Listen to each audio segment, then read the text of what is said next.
Hello, collective. Welcome to another general reading. Wala tayong specific na topic ngayon. So, let's try to pick up ano yung mga energies ngayong araw na to.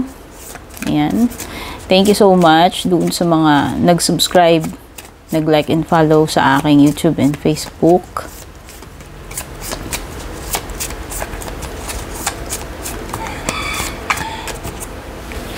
Ayan.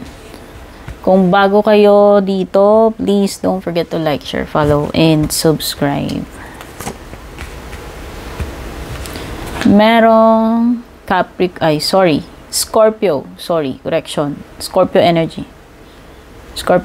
Either ikaw ay Scorpio or someone you know na related dito sa sa reading.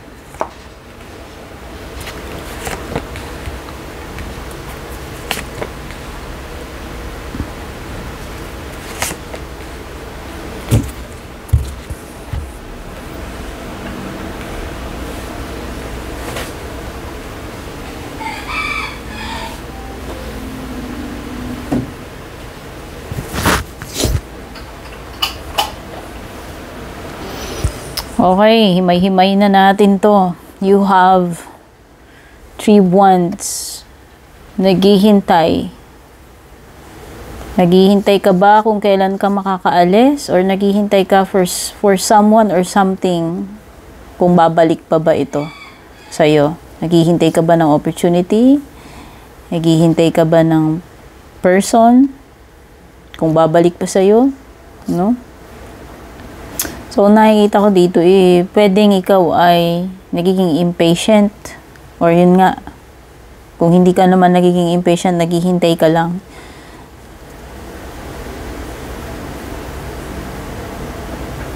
Pero, ang masasabi ko dito, regardless kung ikaw ay impatient or hindi, dito sa hinihintay mo, it will not change the outcome.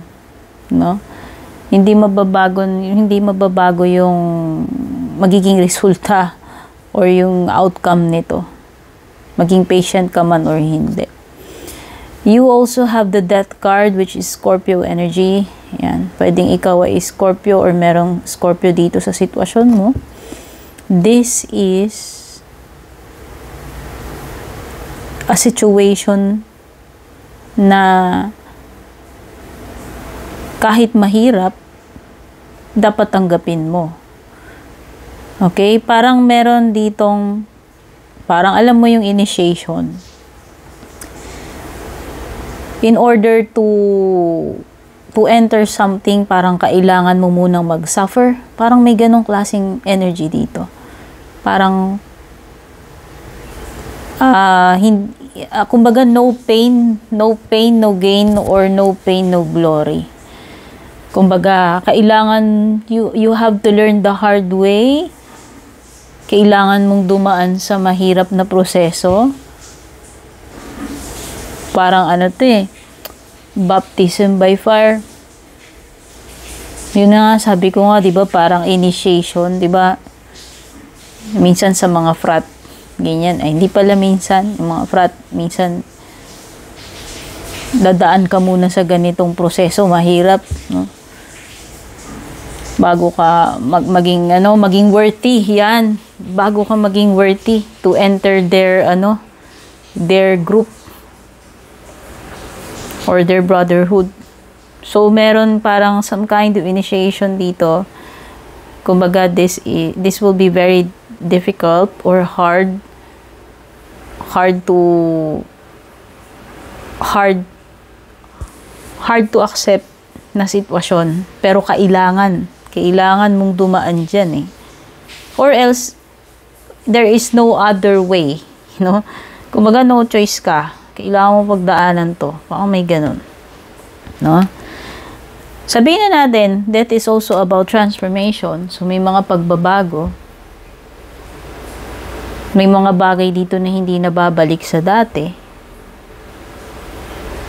kasi di ba nag-end na nag-ano na siya di ba pag namamatay tayo, nag-iiba tayo ng form. Yung katawan lupa natin, ano lang yan? Hiram.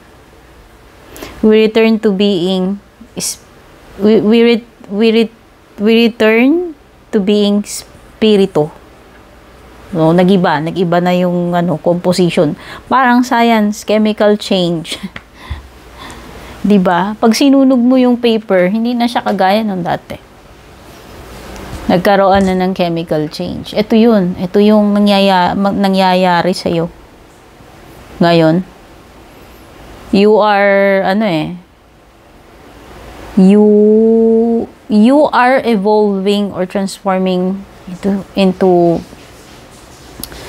something na more, mas wise, mas matibay. Kasi nga dahil sa pinagdaanan mong mahirap na, na process or experience. This is you na nag-level up. Spiritual, spiritual leveling up, spiritual transformation. The Empress. This pertains to motherhood or issues relating to motherhood, concerns about motherhood. Pwedeng ikaw ay isang nanay or you have problems relating to pagiging nanay.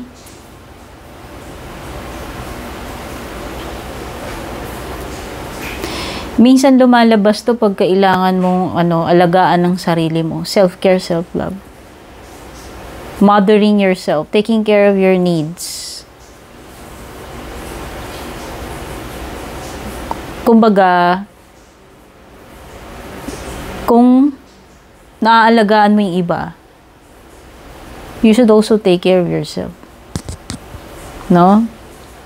Kumbaga, tayo yung unang sa sarili, pag-aalaga, no? Kumbaga, hindi lang naman yung ibang taong pwede mag-alaga sa atin. Dapat tayo, we know how to take care of our own needs. Hindi man tayo pwedeng umasa forever na laging may mga nandyan lagi yung loved ones natin sa tabi natin, di ba? Hindi naman natin yan, hindi yan forever na ganyan. Pwedeng this concerns about pregnancy, whether merong buntis dyan sa paligid mo or about to be pregnant or ikaw. There is something coming into fruition, meron something na nabuo and malapit nang mag-emerge. Malapit na magkaroon ng output, resulta. Malapit nang may lalabas dito. Okay? Pwedeng giving birth. Baka may bagong baby sa family. Baka may kakapanganak dyan or manganganak pa lang. Minsan lumalabas to kapag ka nag-overindulge ka, Okay? Overindulging. Ayan. Meron kasing abundance sa kapaligiran mo you have a tendency na maging kampante. Kasi pwedeng you have more than enough. Pwedeng ganun. At ikaw ay nare-relax, nakakampante ka na, marami naman okay na okay, ganyan. Yan. So may mga ganyan. Minsan, this is also about femininity, beauty, or pagiging artistic, creative. Pwedeng nandoon ka sa very fertile na very fertile na situation na parang almost magical na marami kang pwedeng makreate. Makakapag-produce ka ng marami. Ayan. The Fool card. Pwedeng taking chances. Or pwedeng ikaw ay na-excite about something. Gusto mo, parang meron kang gustong subukan. Or masyado kang carefree. Hindi mo iniisip yung mga next na pwedeng mangyari. Ang iniisip mo lang iniisip mo lang mag-enjoy. Kumbaga hindi mo Ayaw mong pangunahan yung sitwasyon with the Fool card. Yun yung nafe-feel ko dito.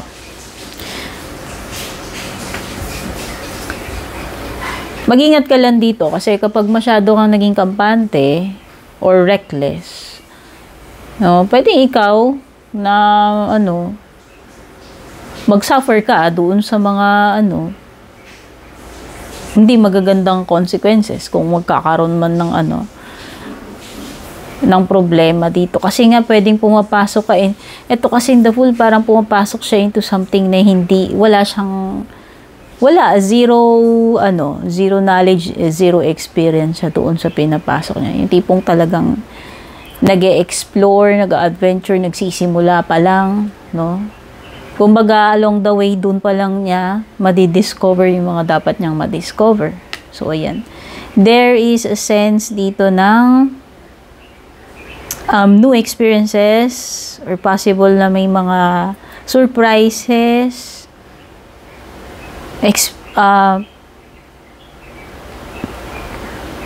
may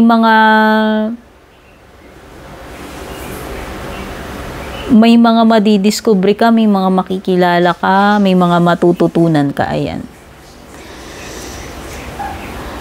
Three of Pentacles. So, finally, yung pinaghirapan mo, mabibigyan na ng credit. No? Mabibigyan ka na ng award dito sa ginawa mo. Nakita yung potential mo, na-prove mo yung sarili mo dito na ikaw ay basta na-prove mo yung kakayahan mo. Na-prove mo yung sarili mo dito and pwedeng na-impress itong tao na to or mga tao sa paligid mo, kung sino man, pwedeng boss or kung sino man, related man ito sa work or hindi. No? Meron ditong natuwa doon sa performance mo. Natuwa sa effort mo. And pwedeng bigyan kanya ng reward dahil dyan. So, halimbawa, natuwa sa serbisyo mo, o binigyan ka ng tip, or binigyan ka ng gift, yung ganun. Pakonsuelo, at saka, deserve mo yun Kumbaga, deserve mo, kasi ginalingan mo, ginawa mo yung lahat ng kaya mo, no? Seven of Wands. Parang nakikita ko dito, parang ikaw yung na-spotlight dito, parang lahat ng wands nakaturo sa'yo, parang ikaw yung itinuturo, idinidiin, ikaw yung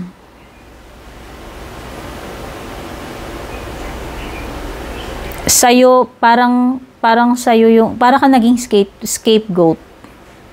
Parang ikaw yung napagbuntunan, ikaw yung napagbintangan, sa'yo bumagsak lahat.